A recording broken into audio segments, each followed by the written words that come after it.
It is estimated that we have over 40,000 new cases of cancer in Kenya every single year.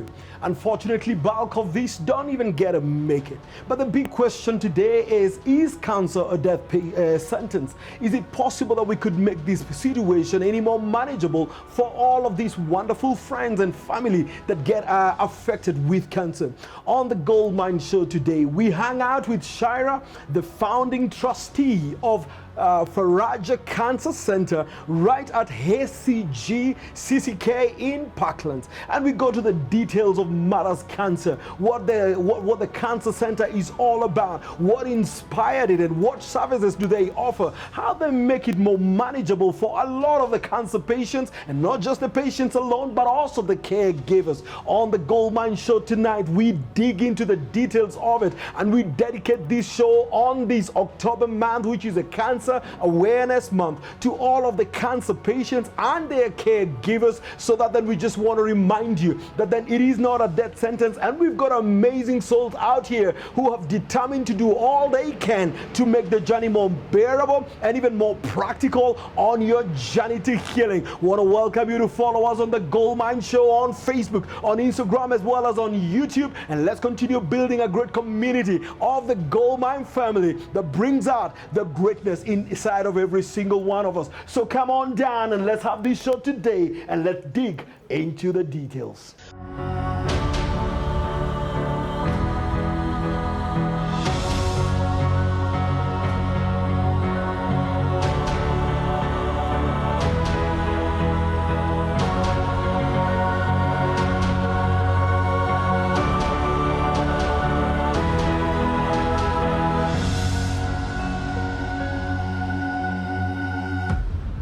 On this Cancer Month, we hang out with Shaira right here, the founding trustee of Faraja Cancer Center, which is where we are at. And we just want to get to know more about what we do right in here. And when I look, Shaira, at your billboard right here, on your banner, you say you do a couple of things. Number one, you provide information, and I think you'll introduce us to the library in just a bit. You provide complementary therapy. You support group meetings. I think these are the support groups, right? Is that correct, Shaira? Yes. And then there's also Crafts for Cure and Medical Support Fund. So I think we just go straight up to the first one, which is tell us a bit about this information provision that you do. Okay, so what we do is a cancer patient has lots of questions, and sometimes they're not ones that the doctor might be able to answer or even have time to answer. Right. So we get a lot of literature from the UK. Why the UK? Because these literature comes to us for free. We don't have to pay for it. Right.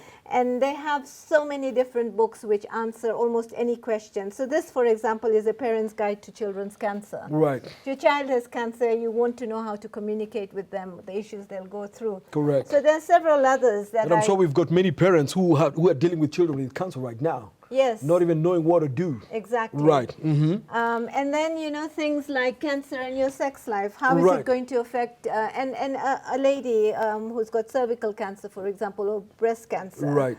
Who's young, in their 30s, really wants to understand this. Yep. So this book will help explain. And even their spouses. And their spouses. Absolutely. Yeah. Absolutely. So there are books here where even if you haven't got cancer yourself, but you're looking after someone who's got cancer, Yep. you can come here and read up, because sometimes you just don't know how to As help. a caregiver. Yeah, so Right. this one is for be there for someone who's got cancer. Absolutely. If you've got a workmate who's going through cancer and you really don't know how to talk to them, come here and there'll be a book that you can read which will help you. Absolutely. I see a lot of myths about how we eat and how our nutrition impacts us as in cancer. Yeah. And I see you also have literature and material about this. Yeah, so Yep. this is eating problems and cancer. So Right. when you're going through chemotherapy, for example, Yep. there's some things you just don't like. Right. So this will have ideas. If you've got esophagus cancer, which is a common cancer in Kenya, there's Yep. some things you just, solids, for example, you can't eat. Right. So we have literature here which will tell you what are the nutritious drinks you can make, Right. etc. Right. Yeah. Fantastic stuff. And I see, I mean, we also know we shall live after cancer. This is a very optimistic part of your shelf, right, of your library, after cancer. So once I've gone past it, Yeah. and how do I proceed on with life? Yeah. Yep. Because a lot of people struggle after their treatment. Yep. Just to fit back into the society. Right. knowing what things that they were doing to carry on with, which ones no longer to carry on with. Yeah. Correct. I mean, it's a rich resource if you think about it, absolutely rich. I see cancer and the old people. You're taking care of folks who probably are in that position. You may just want to know about that. I see lymphoma, I see voice box, kidney, liver matters and all of that stuff. I mean, there's a lot of literature that you can enjoy right here at Faraja Center. And this is an organization that has really given of itself just to make it bearable from a holistic approach. You see, cancer management is much more than the medical questions. There is a question of support around it. There's a question of therapies and all of that stuff. So beyond medical, Faraja Cancer Center offers it as a really what you'd call holistic approach, man. Tell us about this particular area. So what goes on around this area? So this is the area where people will come and just sit, take a book and read. Right. And very often we find that they meet another cancer patient. Right. They'll form their own support groups just sitting here, because if you're sitting and someone's next to you, you start talking to them. Right. And they wait here whilst they're waiting for the turn of therapy. They'll have a cup of tea. We have lemongrass. We have a lot of healthy drinks. Right. Sometimes they're waiting for their turn in treatment. So with the radiotherapy treatment time hasn't come, they'll come and relax here. Correct. And this is the area where most people really like it, because they say this is their safe heaven. Absolutely. Yeah, absolutely. you come and say anything here, you know it's not going to be repeated, it's not going to be held against you. Right. And people are not going to be surprised about what you say, because they know that's how you feel. Absolutely. There are people who will come here and release their emotions, they cry, they laugh. So yeah. It's a safe haven. It's a safe haven. So information is power. We consume it in a safe haven right in here. So I mean, you can't run without information. Information is power. And what Faraja Cancer Center has done is just to provide a safe and serene place where you can then just connect with this. And of course, as you can see, the couches allow you to connect with other people who may be in the same situation. But I'm also told we do offer therapies as well. That's so, right. Right. Tell us about this. So this is one of our therapy rooms. Right. And some of the things we offer are massages. Right. So if someone's booked a massage, they will come in here. There'll be a therapist who will look after them. Right. Even things like energy-based healing, like Reiki, which is a Japanese art. Right.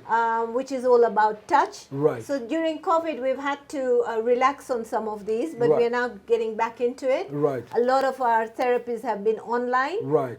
So a massage you can't do online, but Reiki is something that you can still do online. Tell me about Reiki. Talk more about that. So Reiki is basically energy-based. There are women who've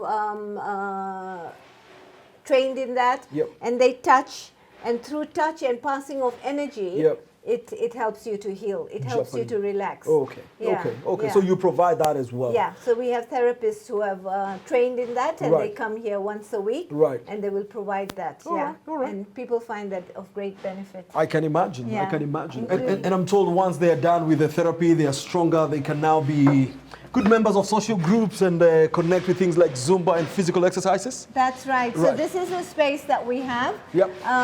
Recently we've covered this. So this is after a support group meeting which is held in there. Yep. Patients will come here, and caregivers as well. They'll have a cup of tea. They'll have a snack. Right. Now during COVID times, it's really good that we have this space, because we're limiting the number in that room to about 30. Right. And like last Thursday, there was a meeting. The overflow of patients came here. Okay. Yeah. Okay. So basically, and we'll do our exercises, our Zumba, as you say, dance, whatever therapy we are offering, which is a group therapy, is done in this space. So let's go right inside and just see the space where we get to do this. So this is designated for the support groups. This is where they meet. That's where they meet. And now with COVID, we've been doing a lot of webinars. Right. Now, what is great about webinars is that patients outside Nairobi have been able to join. Correct. So in fact, COVID has taught us that there are better ways of connecting with patients. Right. So we've got really good technology. Yep. And we're able to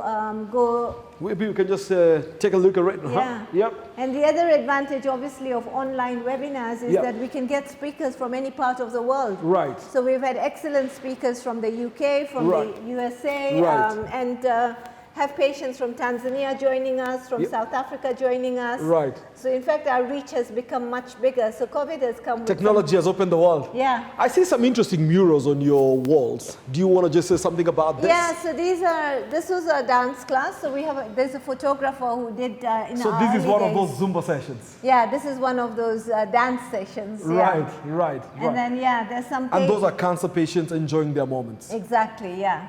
We're providing sunshine for them and hope and everything else. They're having a great time, it looks. Yeah. It's really uplifting. Yep. And the fact that you are there engaging and doing these activities with other cancer patients, I think makes them even more meaningful. Yep.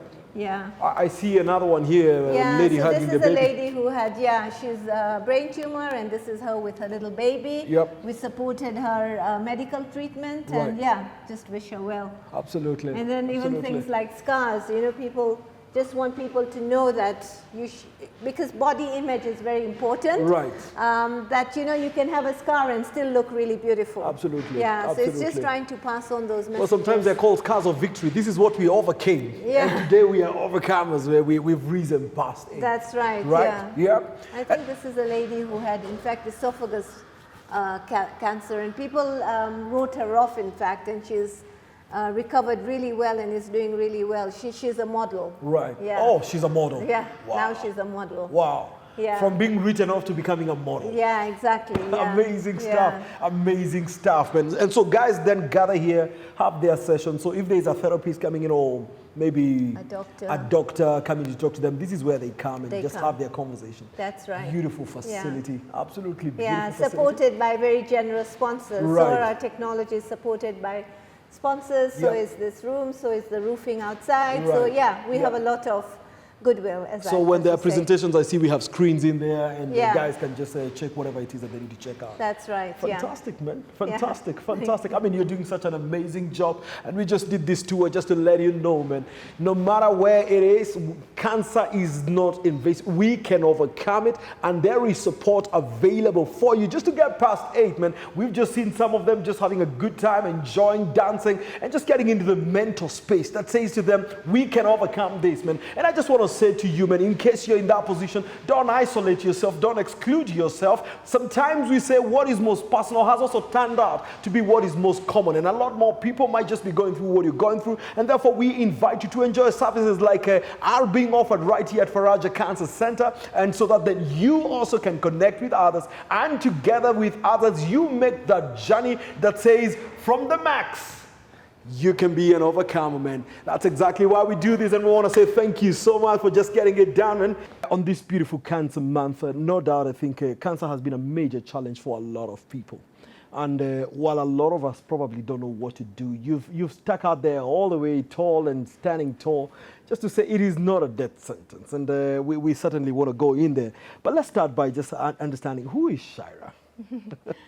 Okay, thank you, Dennis. Yeah, it's lovely to be here, and anything to give hope to people, because, like you say, most people think cancer means death sentence, but someone like me, for example, has survived for 16 years. Wow. So it's not a death sentence. Something a little bit about myself. I grew up in Tanzania. That's where I come from.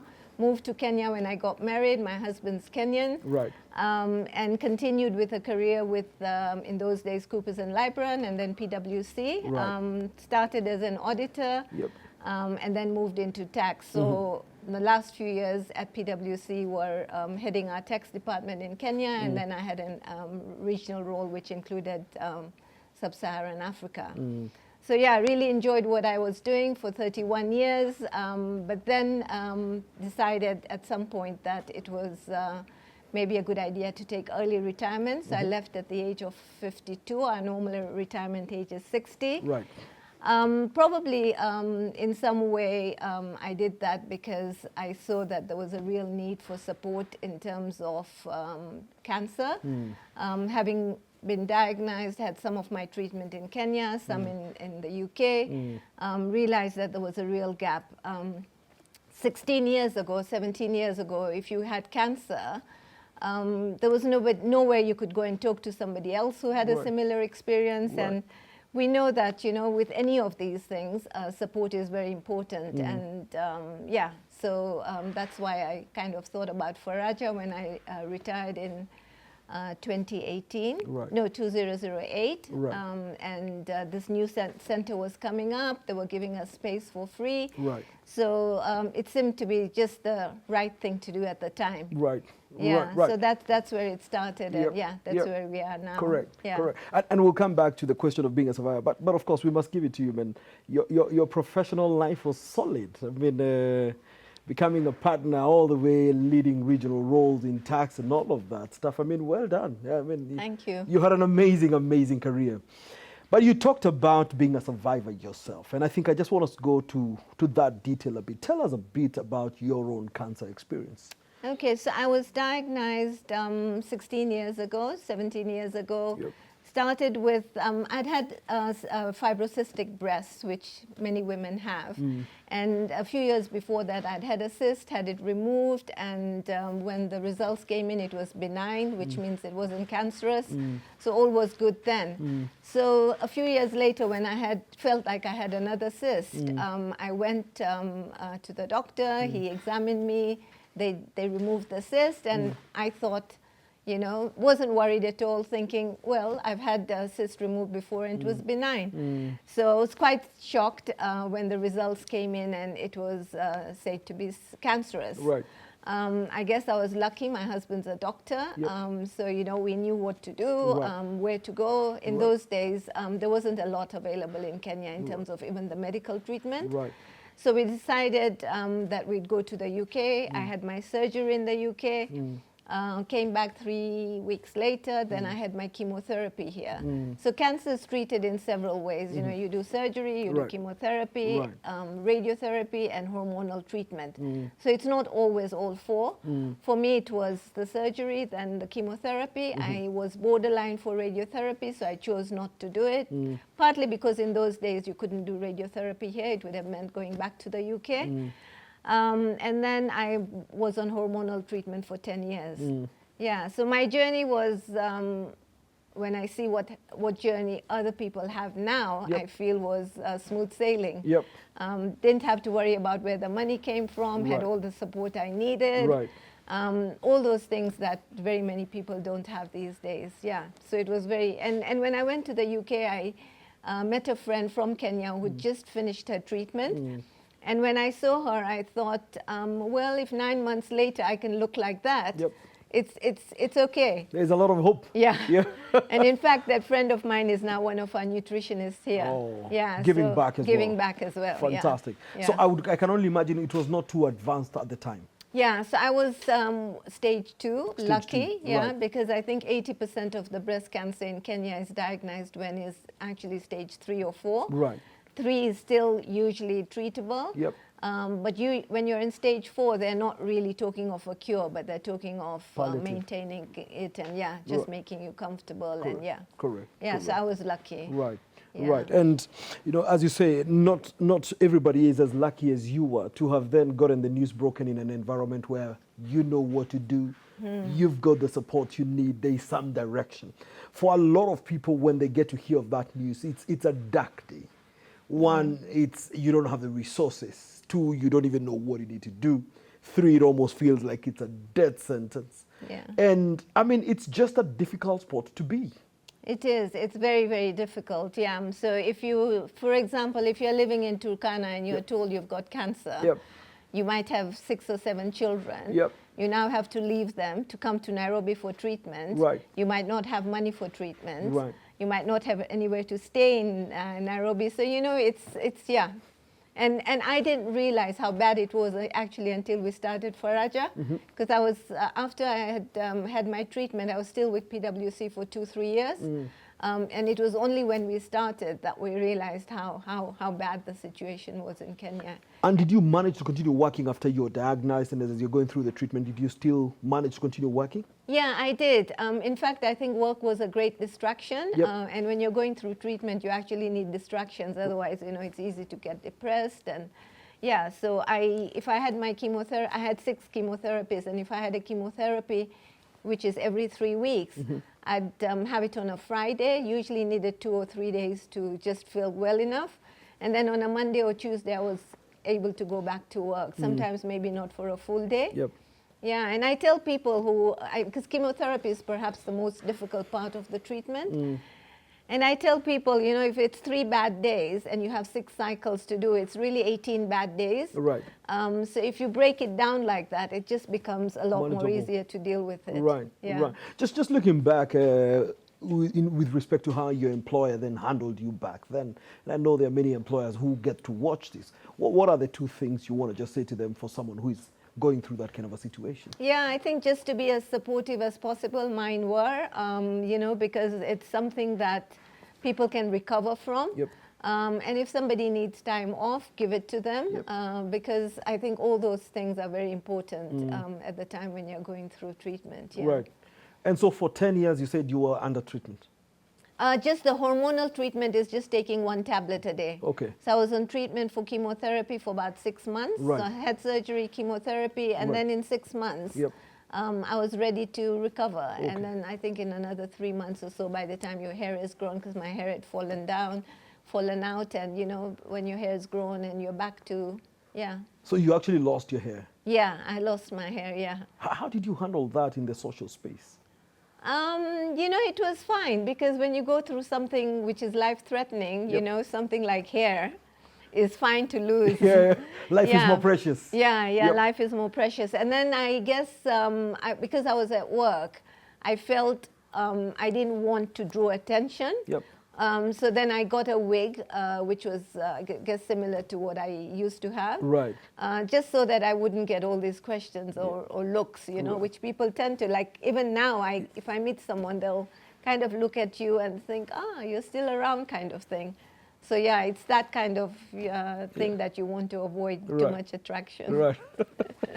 Fantastic. So at some point then, having gone through this, then you say, I've got to give back. I have fought cancer, I have overcome, and I want to do something to make it more bearable for our people. So walk us through how Faraja There For Them began.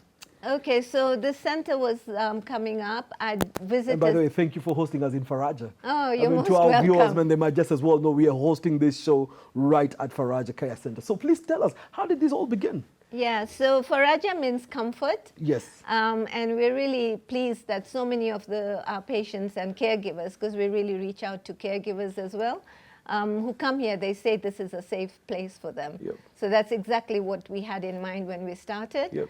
So I went to a center in the UK called the Fountain Center, which was just coincidentally run by a lady who's originally from Kenya. Oh, okay. Just to see how they do things and came back with ideas. Some of the therapies they do there perhaps aren't quite relevant or wouldn't have been quite as attractive here.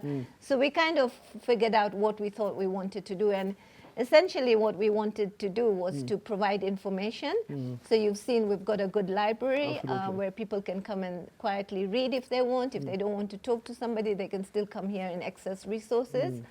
Then we do a lot of complementary therapies. Now, by complementary therapies, it's things like information on nutrition. We do a lot of energy-based healing. We do exercises. Now, there's quite a lot of research which shows that if you complement your treatment with all these other things, your eventual prognosis, your outcome is going to be better. So, so we do all that. All our therapists that we have volunteer their time. So they choose a day, so the nutritionist will say, I'll come twice a week, and we book patients accordingly. Another very useful and much needed therapy is counseling. Because people are going through all sorts of emotions when they're going through this. Not only them, their families, so we reach out to the spouse, the sister, the brother, whoever is the caretaker, the children, and basically help them through this journey. So there's information, complementary therapies, and support group meetings that are so powerful. So before COVID, we used to do about 7 or 8. Now we're kind of gradually going back into them. So the support groups were for breast cancer, gynecological cancers, blood cancer, head and neck cancer. Then another very important one was young adults. because the issues that I went through at the age of 48 when I was diagnosed are very different from a lady of 30 years who was diagnosed with breast cancer. Right. So we decided we needed to have a group where just the young adults came together. And then at Kenyatta, we do a support group meeting for parents because there are kids in the hospital and the parents have no clue about what's happening, what chemotherapy means, what radiotherapy means. So we do that at Kenyatta Hospital. So yeah, support group meetings is another powerful area. Then talking about Kenyatta, we do a project called Craft for Cure at Kenyatta. So every Wednesday and Friday pre-COVID, but now we're gradually getting back into it. We go and do art and craft and music with the kids in the pediatric ward. So yeah, the state for kids is really bad, sadly, in Kenya. I mean, in the developed world, 8 out of 10 kids will make it. Here, it's 2 out of 10. Oh no. Yeah, and it's partly because of late diagnosis, not getting the right treatment, you know, people coming from, like I was saying, Turkana, you know, far away. By the time they reach the hospital, sometimes it's, it's too late. Yep. Yeah, so that's what we do at Kenyatta. And then we only have at Kenyatta, for example, one specific ward for cancer patients, and that's only 24 beds. When you go to the USA, they have 200 pediatric hospitals, you know, so our, MTRH has a ward for kids as well, but there's a lot more that is needed, particularly I think for kids. You raise many important things, and in terms of the management of the situation, and in fact, when I look at how you deal with this, you talk about a holistic approach to just dealing with this. You've talked about nutrition, for example. From just walk us in a bit on from a nutritional perspective. What do cancer patients need to know? Yeah, I guess the main thing is that you need to, sometimes like when you're going through chemotherapy, you don't have a good appetite. Yep. So you need to put in things that are good rather than use that space for things that are not going to be that helpful. Right. So our nutritionist will tell you, you know, green vegetables, anything that's high in antioxidants, because basically cancer cells are cells that are in your body all the time. When your immunity is low, that's when they surface as cancer. Right. So if you can keep your immunity high by eating whatever is going to help, you know, depending on your budget. So berries are good, but not everyone can afford berries. But on the other hand, green vegetables, spinach, sukuma wiki, you know, all those things are really good as well. Right. Less of sugar, less of perhaps animal fats, you know, so all those sort of things. And then keeping your weight in check. Yep. I think we're seeing the incidence of cancer really increasing in Kenya because of lifestyle issues. Right. We are adopting what the Western world is doing, but that's not necessarily good for us. Right. Yeah. Right. A lot of I hear a lot of theories about the canned foods and all of that stuff. Well, you want to make a comment about that? Yeah. Again, I think anything with preservatives, well, there's no reason for us to have beans from a can. Yeah. In Kenya, you know, we have fresh beans, we have dried beans. Straight from the farm. Exactly. Right. So it might look fancy to open a can, but there's really no need for it. Yep. And anything that's sitting on the shelves obviously has chemicals and has got preservatives, which are best avoided. Yeah. And you know, this question is more about how do we even get ourselves into these cancer positions and the spikes? What are some of the things that you think have driven us there to see the kind of numbers we see? Yeah, I think basically I really feel it's lifestyle, which also includes things like stress. Right. So when I think of myself, for example, you can never tell why you got cancer. Right. But I could have ticked off exercise, I could have ticked off nutrition, because all those things I was looking after well. Maybe it's the stress. And again, with stress... So from an exercise perspective, you are okay? Yeah. From a nutritional perspective as well, you are fine? I was okay. Right. Yeah, but then I think maybe I didn't handle stress well. You know, stress at work, being a mother, combining work with, you know, home life. Right. So everybody has stress, right? But it's your ability to deal with it. So these are some of the things we help people with when they come to Faraja. Right. Because post-treatment, you kind of also have to make some changes. Right. Because recurrence can happen. Yep. So how do we reduce the chances of recurrence? Now, you know, I've read things which suggest that if you do the right exercise, for breast cancer, for example, you can reduce your chances of recurrence by almost 50%. Now, if everyone who has breast cancer knew that, they would exercise, because nobody wants to go through what they went again. Yeah, so I think it's just that kind of information we'd like to empower people with. Right. So that, and then also I think just when you finish treatment, you feel, now what? You know, you've been busy for 9 months or a year. Yep. And then for a lot of people, they're a bit lost, yep. trying to fit back into society. Correct. And, you know, trying to tell people I'm actually normal. Yep. You know, it's like a flu. Yep. I had it and it's gone. It's done now. Yeah, so you can, I've forgotten about it. You can try and forget about it as well. Yeah. You also said you offer physical exercises as well.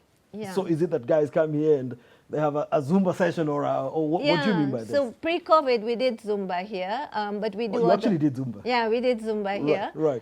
Because it's very uplifting. Right. We also did dance here. Right. Because again, it's very uplifting, and I think even your medical treatment works better. Yep. If you're happy with yourself, you're positive. Yep. You know, all those sort of things. So yeah, and then we do yoga, which is also very good. Right. And it helps people with like breast cancer. You know, you need to kind of get your arm moving sooner rather than later. Right. So some of those things, yeah, help. Right. Right. Yeah. And I can imagine after I'm done with a Zumba session, even psychologically, I guess the load becomes much easier. Yeah. And maybe I have the mental fortitude then to keep on fighting. Exactly. And then I think the other advantage of coming to a center like Faraja is that when you're doing Zumba, yep. everyone in there has either had cancer or has looked after someone who's had cancer. Right. So you kind of don't feel you're being looked at, because some people who come here could afford to go to the gym. Right. But this is a better place to come to because then you're sharing, you know, you're with friends basically. Yep. Yep. Yeah, which is the advantage of support group meetings, because, you know, if somebody who's newly diagnosed comes to a breast cancer support group meeting and they meet someone who's survived for 5 years or 10 years, or there's some who are over 20, that's a sense of hope. And they almost feel like I could be that guy 20 years later. Exactly. I am that survivor who is giving hope. Yeah. So you put guys also on support groups. Yeah. Is this based on the cancer type you have, or is it, how do you go about then putting the yeah, so it's by cancer types. So we'll do breast cancer on a certain day, cervical cancer or gynecological cancers on a certain day, prostate. Now the prostate cancer support group is actually interesting because when we started, you know, men don't like to talk about these things. So when we started our prostate cancer support group about 10 years ago, there would be 1 or 2 men who would come. There was a writer who used to write in The Nation, and he used to come here with his wife, and he used to tell his friends that, why are you not coming with your wife? She needs to know.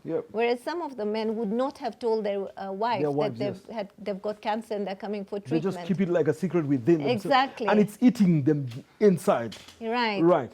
So now we have a very vibrant group of more than 30, 40 men. Wow. And they visit each other when they're not well, and they do a lot of things together because they've seen the benefit. Right. And the reason for separating them is the issues for people with ladies with cervical cancer are sometimes quite different from the ones with breast cancer. Right. Blood cancers are very different, so leukemia, lymphoma, you know, those sort of cancers. Right.